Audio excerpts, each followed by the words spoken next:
Pakinggan po natin ang pangalawang Pangulo ng Republika ng Pilipinas at ang outgoing Secretary of the Department of Education, Sara Z. Duterte.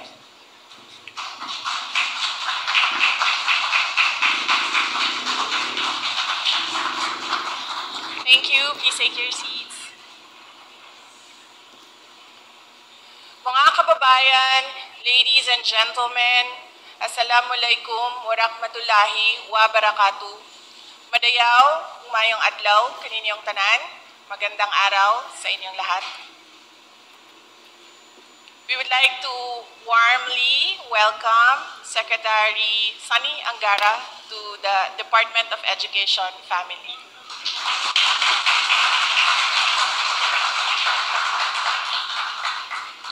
Welcome to the chaos, Sec. Lahat tayo, saan man ang pinanggalingan, anuman ang pinagdadaanan, ay may pangarap. We all have dreams.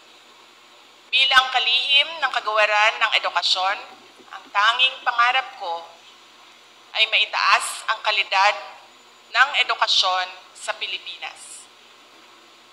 Ngunit ang isang pangarap, kung hindi pagsisikapan, ay mananatiling pangarap lamang. Kaya naman, mula pa noong una akong magsilbi sa kagawaran noong July 2022, agad kong sinimulan kasama ng halos 1 milyong nating kapamilya sa DepEd ang mga hakbang tungo sa pagtupad ng natatanging pangarap. During the last 24 months, we have rolled out the Matatag Agenda, caused the Matatag Agenda and the Basic Education Development Plan to be adopted by the NEDA Board as a national plan and policy for basic education.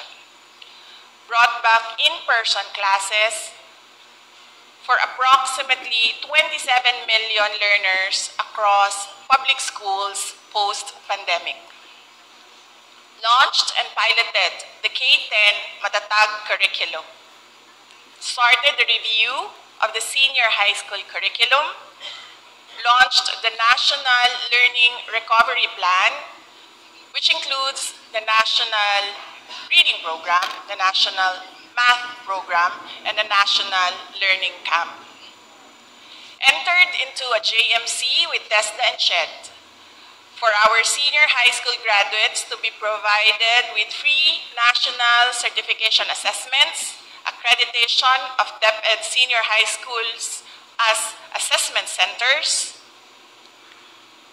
along with the training and certification of our TVL teachers as TVET competency assessors.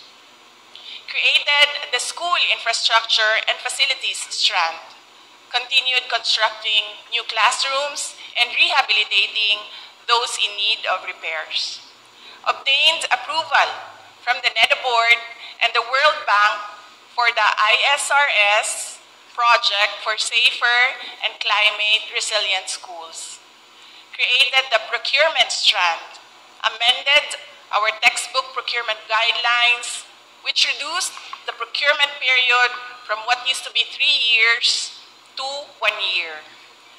Procured textbooks for the nationwide implementation of the Matatag curriculum.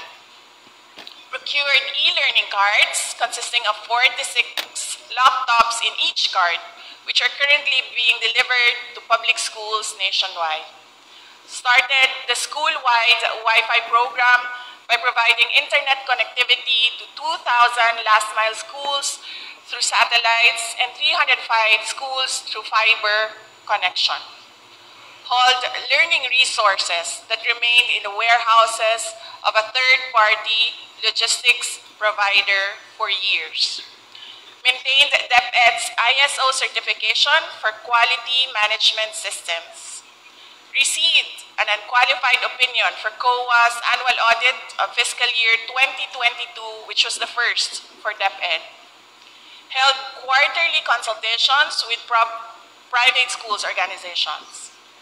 expanded the school-based feeding program to cover the entire school year, secured funding and launched the DepEd Mental Health Program, established the Learner Rights and Protection Office, launched the TeleSafe Hotline for abuses in schools, strengthened internal controls for ESC and voucher programs, planted over 2,003,389 trees in a single day, brought back the Palarong Pambansa, entered into MOA with COMELEC and PAO to provide legal assistance to teachers during elections, engaged the Asian Development Bank to develop a more responsive formula for the school MOOE, engaged the World Bank for a study on teachers' salaries, purchased personal accident insurance for each and every teaching and non-teaching staff of DepEd, entered into a MOA with the GSIS for special DepEd lanes,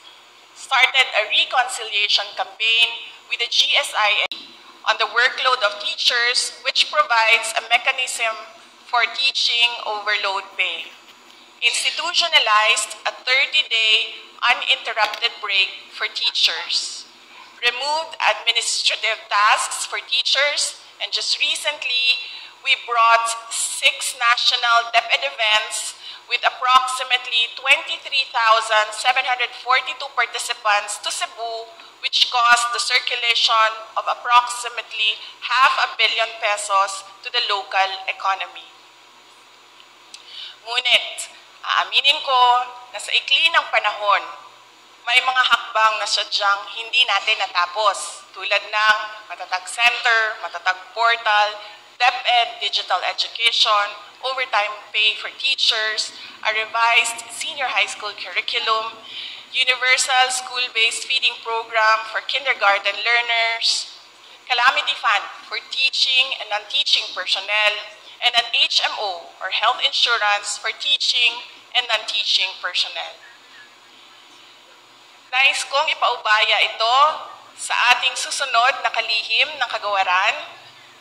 Mga kababayan, hindi ako magsasawang magpasalamat sa lahat ng tumulong at nakibahagi sa ating mithiing maabot ang pangarap. Gusto kong iparating ang aking taus-pusong pasasalamat sa mga local government units, sa local and foreign partners, sa mga foreign governments, non-government organizations, civil society organizations, parents, teacher associations, private sector partners, at sa lahat ng ating mga stakeholders. To my DepEd non-teaching family, daghan kayong salamat kaninyong tanan.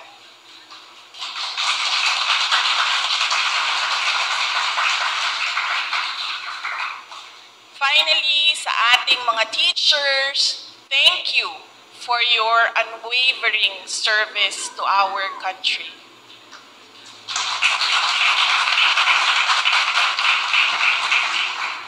Ang sabi ko, kamakailan, ang anumang kwento, kahit gaano pa kaganda, ay nagtatapos rin. Subalit, matapos man ang kwento, hindi naman nangangahulugan na dapat ring matigil ang pangarap at ang pagsagawa ng mga hakbang tungo sa katuparan nito.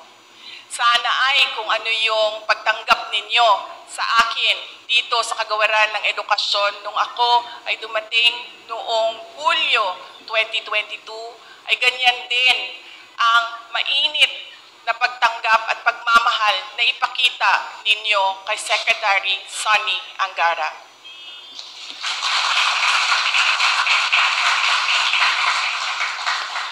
Mga kababayan, patuloy po tayo maging matatag tungo sa pagtaguyod ng isang bansang makabata at mga batang makabansa. Ang tanan natong buhaton alang sa Diyos, sa katawhan, ug sa matag pamilyang Pilipino. Syukran. Of the Department of Education, Sara Z. Duterte, at incoming Secretary of Education, Senador Juan Edgardo Angara, para sa opisyal na pagsasali ng tungkulin ng Kagawaran ng Edukasyon.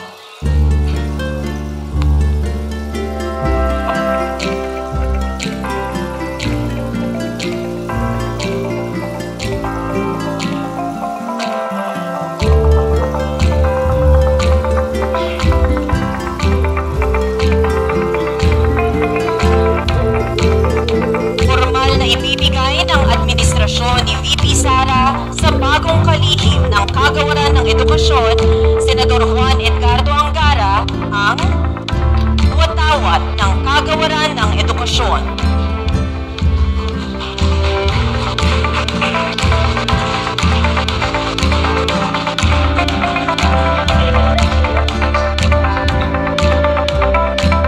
Ang opisyal na selyo ng Kagawaran ng Edukasyon.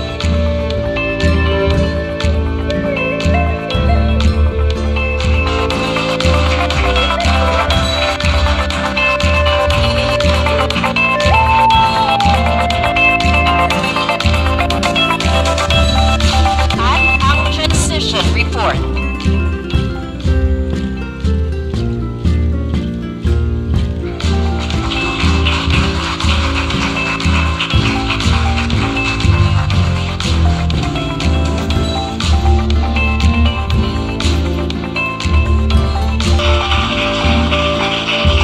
Juan Edgardo Sonny Angara.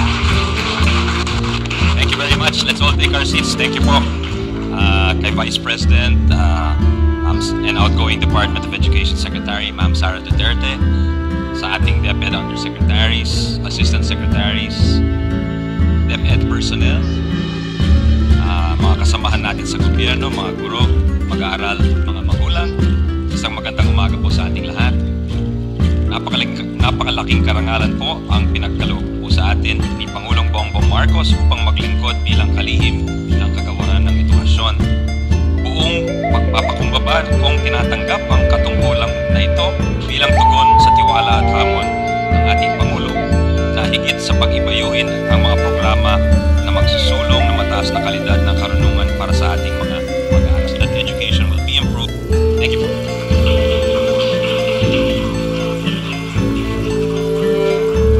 Senador Angara.